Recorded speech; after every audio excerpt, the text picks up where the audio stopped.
Welcome back. If you're not familiar with Love Island, no need to worry. By the end of my video, you'll know more than any media could explain. My focus will primarily be on the UK version of Love Island, as it's where I've uncovered some concerning narratives associated with the program. Let's jump straight into it. Love Island is a television series in which a group of young men and women participate in a reality show, residing in a villa in a sunny destination for several weeks while undertaking a series of challenges. During their stay, they must form couples, all in the quest for finding their ideal partner in true love. Each week, the public votes for their favorite couple, leading to the elimination of the least popular pair. At the culmination of the season, the most beloved couple receives a substantial financial prize. It may all seem exciting and exhilarating, doesn't it? But what if I were to reveal that there's a darker aspect to this seemingly glamorous world? Some genuine contestants have tragically taken their own lives, and even the show's presenter faced a similar fate. While some participants emerge from the show with newfound life opportunities, sponsorships, brand deals,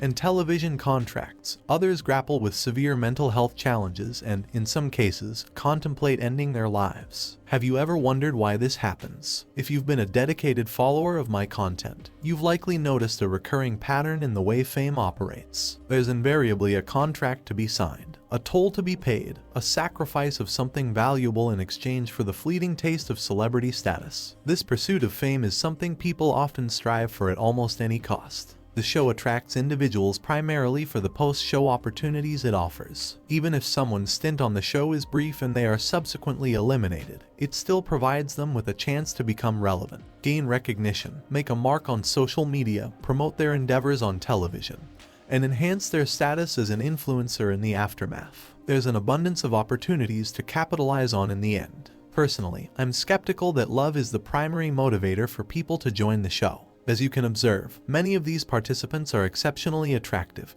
and would likely have no difficulty finding compatible partners in the real world, away from the ever-watchful cameras. To gain entry into the show and subsequently attain post-show relevance, there is a cost involved, as anyone exiting the program is instantly thrust into the spotlight as a newfound celebrity. As a result, the show itself can be viewed as a somewhat demeaning initiation process. There are two distinct paths through this crucible of survival, one where individuals emerge fully aware, commercially embraced, and content to carry on, and another where more introspective individuals find the experience diminishes their sense of self-worth. They may experience humiliation, shame over their actions on the show, and subsequently struggle to maintain their previous way of life. The level of humiliation experienced in the show revolves around individuals willingly exposing themselves to the public eye, thereby making themselves easy targets for viewers' scrutiny. While on the show, they frequently find themselves entangled in conflicts with their partners. Why would you kiss Katie in the challenge?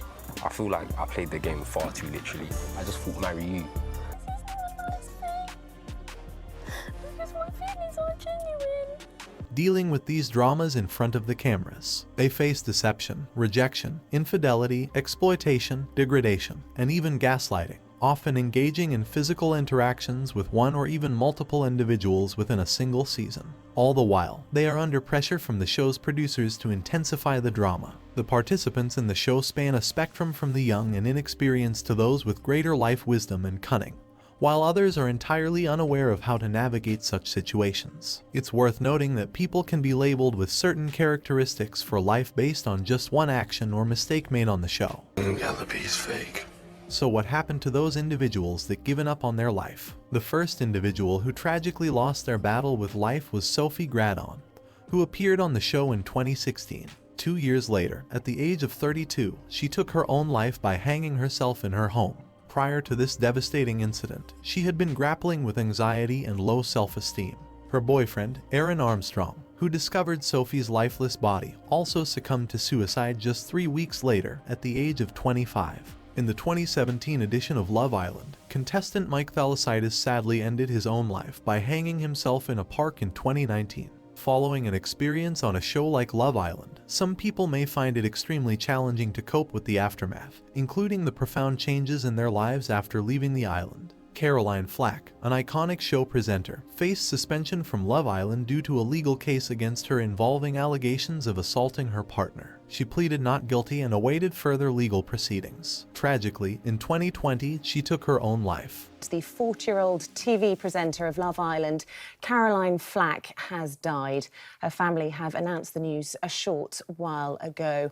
In the wake of these heartbreaking incidents, it's worth noting that despite the tragedies, the show continues to attract over 100,000 hopeful contestants each year. There was a growing call for the show's termination, including government intervention against its production. Consequently, a new duty of care protocol was introduced to ensure mental health support for every contestant after the show. Caroline Flack found herself at a point in her life where she may have felt she had lost everything. Following a dispute with her boyfriend, which perhaps escalated from a minor disagreement into something more serious, she admitted to hitting her partner, resulting in an assault charge. The press and media sensationalized the story with extremely negative headlines. The show had no choice but to replace her, and she was effectively cut off from Love Island. Unable to communicate with her partner and engulfed by negative publicity, she saw no positive prospects for her future. This vulnerability raises the question of whether her involvement with Love Island played a role in triggering a chain of events that ultimately led to her tragic downfall, like a series of falling dominoes. That two former contestants, Mike Velocitis and Sophie Graydon, took their lives in the wake of being on that show. There is some indication if we look at her Instagram page of how she might have been feeling.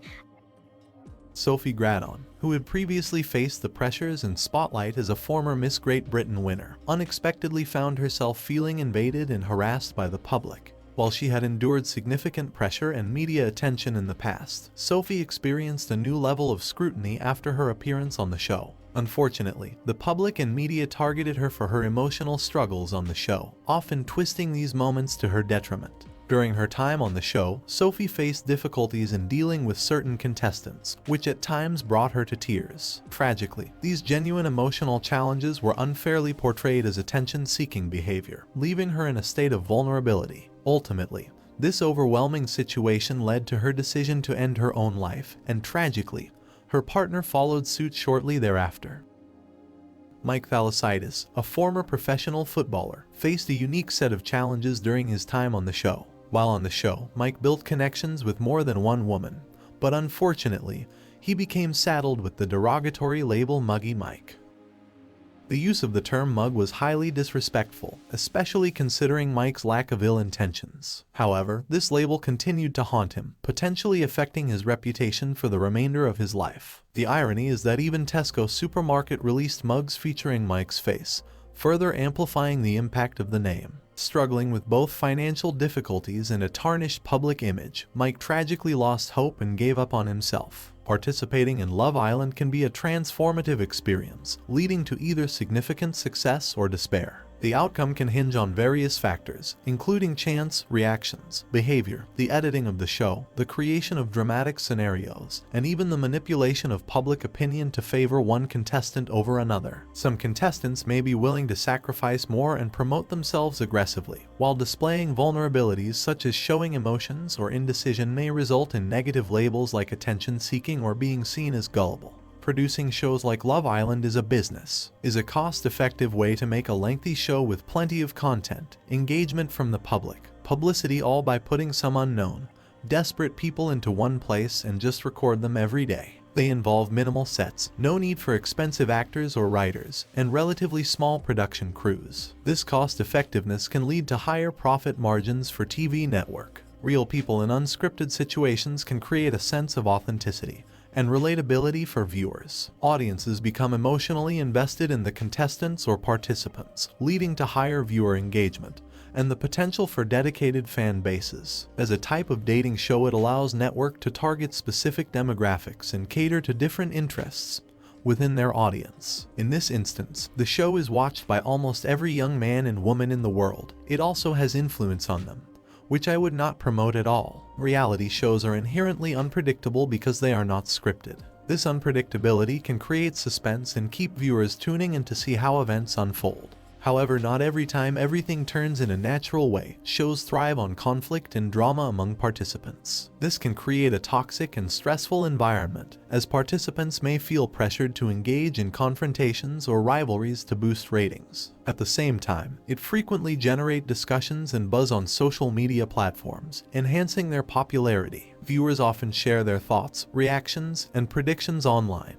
creating a sense of community and interactivity around the show. That's when public opinion can make or break the contestant. Depending on their behavior on the show, participants may face public backlash or criticism. Reality shows are also edited to create a narrative or storyline that is engaging for viewers. Participants may find themselves portrayed in ways that do not accurately represent their true personalities or actions, leading to reputational damage. Social media and online forums can be harsh, and contestants may receive hate or negative comments from viewers. This can go on through mainstream media, press, tabloids. Bad press image can close a way for this young individual to continue any professional or social life. Sadly, young people don't have strength to face or understand the whole situation and suffer. Some participants may face difficulties finding employment or dealing with newfound fame or infamy. Being on a reality show can strain personal future relationships and romantic partnerships. The stress and scrutiny of the show can lead to conflicts for many years ahead. The competitive and often high-pressure nature of reality shows can lead to emotional stress and mental health challenges for participants. The constant scrutiny, isolation from the outside world, and the desire to win or succeed can take a toll on one's mental well-being. Another danger from being on Love Island is privacy invasion. Participants often share personal information, experiences, and emotions on camera. This can lead to a significant invasion of privacy, as intimate moments may be broadcast to a wide audience without participants fully realizing the consequences. It's essential for individuals considering participation in a reality show to carefully weigh the potential risks and benefits, and to thoroughly research the show's producers, reputation, and contractual terms before committing. Seeking legal counsel and mental health support during and after participation can also be beneficial in addressing some of these challenges. What do you think? Would you be ever willing to take part in a show like this? Let me know in the comments below. Also, make sure to subscribe for more. Thank you for watching and see you on the next episode.